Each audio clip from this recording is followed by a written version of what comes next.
আমি টিএস ফটোলা, আমার ইউটিউব চ্যানেলের নাম টিএস ফটোলা। আজ আমি একটা আলু বখরার চাটনি শেয়ার করছি।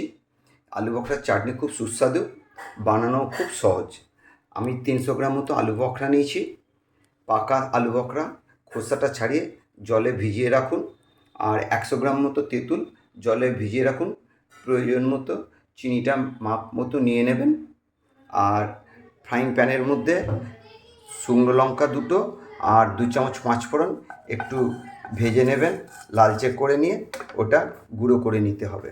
আলু বখরাটা পুরো চটকিয়ে নিতে হবে, চটকিয়ে এরকম লিকুইড মতো হয়ে যাবে। আর তেঁতুলটাকেও চটকিয়ে নিয়ে শুধু তেঁতুলের এই লিকুইডটা নিতে হবে, আর ওর খোসা ও দানাগুলো বাদ দিয়ে দেবেন। তারপরে ফ্রাইং প্যানের মধ্যে চিনিটা দিয়ে দিন। ওই চিনির মধ্যে আলু বখরার খালি জলটা দেবেন, আলু বখরাটা দেওয়ার দরকার নেই।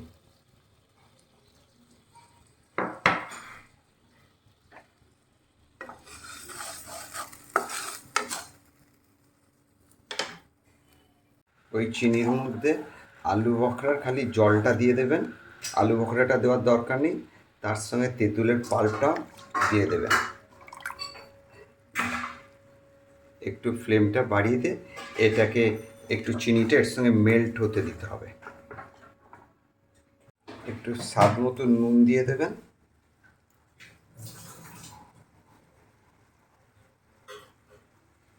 যখন একটু ফুটে উঠবে আলু বখরাগুলো ওর মধ্যে দিয়ে দেবেন, দিয়ে একটা ঢাকা দিয়ে দিন।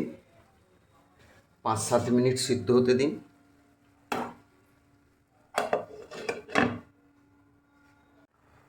ফুটে গেলে কালারটা চেঞ্জ হয়ে যাবে, তখন গ্যাসের ফ্লেমটা কমিয়ে দিয়ে একটু বিট নুন দিয়ে দিতে পারেন, টেস্টটা চেঞ্জ হয়ে যাবে পুরো।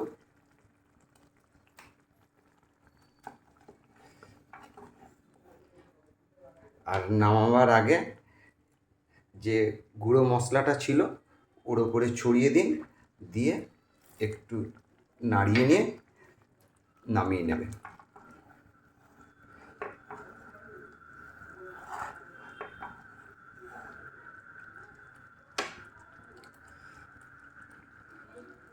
আলু বখরার চাটনি সম্পূর্ণ রেডি। ধন্যবাদ।